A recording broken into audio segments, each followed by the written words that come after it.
صباح الخير عليكم جميعا او مساء الخير على حسب الوقت اللي بتشوفوني فيه. معاكم ياسمين علي من قناة حكايات الياسمين. النهاردة ان شاء الله باذن الله هنبدأ بالحكاية التانية اللي انا عن نفسي بحبها جدا، وهي حكاية الاكسسوارات. طبعا انا ببتدي اصمم الاكسسوار وانزل اجيب الخامات بتاعته واعمله انا بنفسي لنفسي. النهاردة هنعمل مع بعض اكتر من نوع من انواع السلاسل، وهنبدأ بسلسلة البيست فريند. انا عملت طبعا جزء قطعة منها، لسه القطعة التانية هنعملها مع بعض.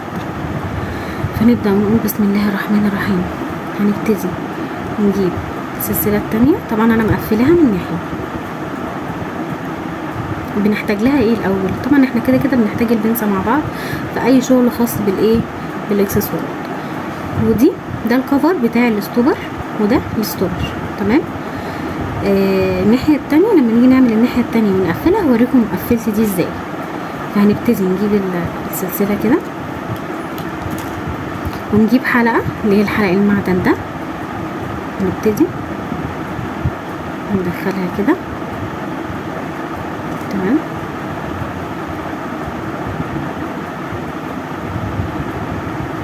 وهنبتدي نمسكها كده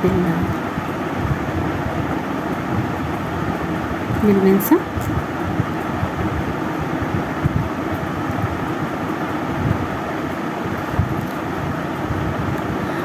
نفتحها. طبعا احنا بنتصرف، ما بنقفش على حاجة. نبتدي ندخلها كده ونقفلها تاني. طبعا المفروض يكون معايا قطعة تانية، اللي هي القطعة اللي هي تعتبر هي دي المفروض 3 في 1. دي القصافة، ودي البنسة اللي هي المفروض بقى كنت يبقى معايا واحدة تانية اقفل، بس ان شاء الله باذن الله هنزل وهجيبها. بس عشان انا اللي عندي اتكسرت، كان عندي طقم من 3 كده واتكسر. فابتدينا قفلنا اهو الحلقة. ازاي بقى بنقفل الطرف بتاع السلسلة ذات نفسه؟ بنبتدي نجيب الكفر بتاع الستوبر ده، بيبقى فيه فتحة هنا. تمام. نبتدي ندخل منها السلسلة كده. تمام اهو. بعد كده نجيب الحرف ده اللي دخلناه بتاع السلسلة، ونجيب الستوبر. طبعا الستوبر زي ما انتم شايفين كده تبقى حلقة صغيرة جدا. وهنبتدي بسم الله الرحمن الرحيم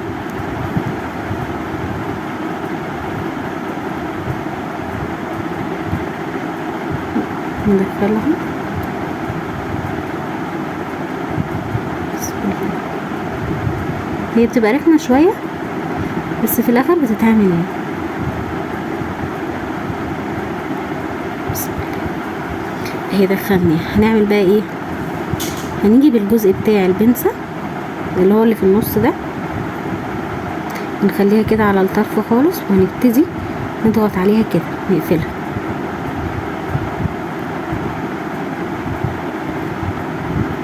تمام كده. ايه اتطبقت عليه. في حته زايده كده من السلسله ممكن نقصها بالقصاف. تمام. بعد كده هنجيب الكفر بتاع الستوبر، نقفله ايه بمنتهى السهوله كده. ممكن نضغط عليه ضغطه بالبنسة. بعد كده نجيب حلقه من الحلقات دي، حلقات المعدن، ندخلها كده.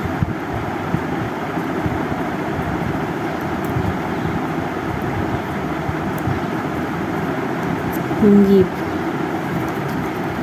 القفل ندخله في الحلقة، نبتدي ايه نقفل الحلقة.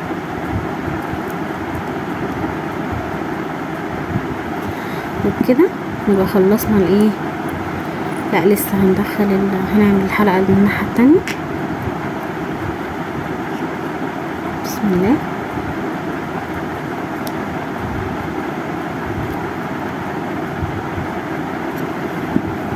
نبتدي نقفلها كده. كده احنا عملنا الايه السلسلة بتاعت بيست فريند.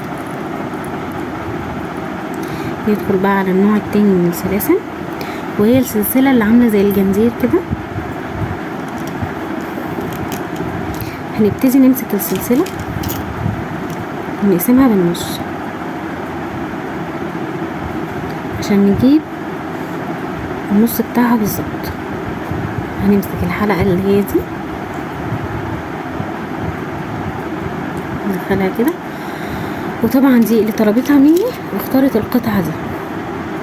تمام، نبتدي ندخلها كده. طبعا انا اخترت حلقة كبيرة علشان يعني هتبقى افضل. نبتدي نقفل الحلقة.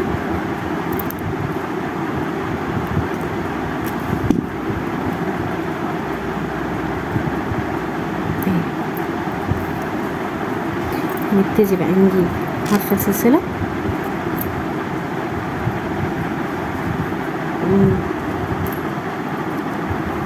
ونبتدي ندخل فيها الحلقة المعدن دي ونقفلها. هنجيب الناحية التانية.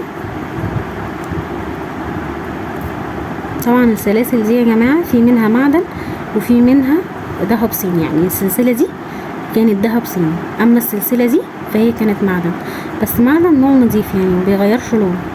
وطبعا مع المحافظة وان احنا يعني منجيبش عليه ولا برفان ولا كريم، اللون مش بيغير معانا. نبتدي نجيب الحلقة التانية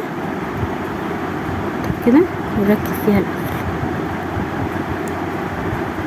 ونقفل.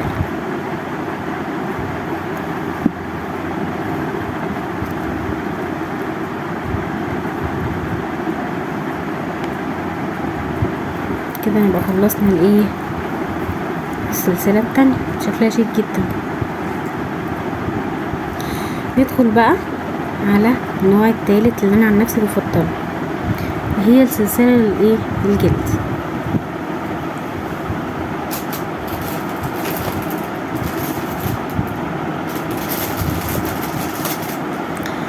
هنجيب لها حلقة برضو كبيرة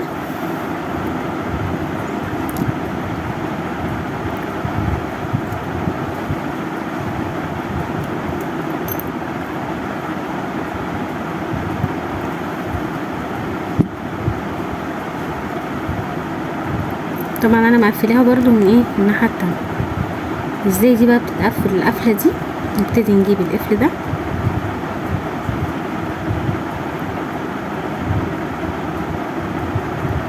نبتدي نحط الطرف في الحتة دي ونبتدي نقفل جنب بالبنسة ونقفل عليه الجنب التاني، نضغط عليه ايه ضغطة كده علشان تثبت. طبعا بنجيب الولاعة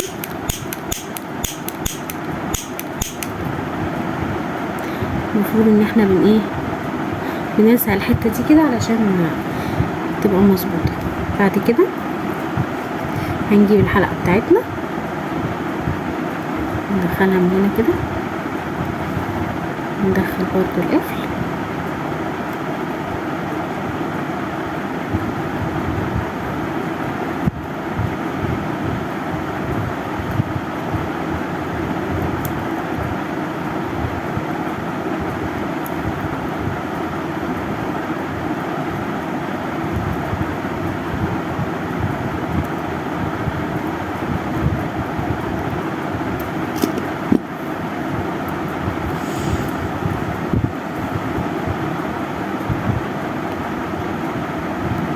وبكده تكون ايه الحلقة اتفكت، مفيش مشكلة.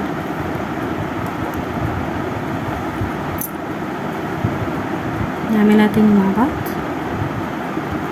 نقفلها كويس.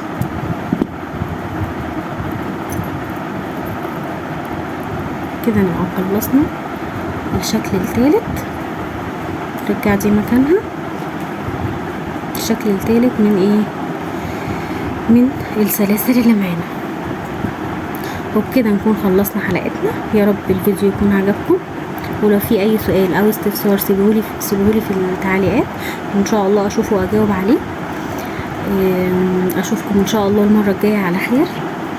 وما تنسوش طبعا تعملوا اللايك والشير وتشتركوا بالقناة وتفعلوا زر الجرس عشان يوصلكم كل جديد. كانت معكم ياسمين علي من قناة حكايات الياسمين.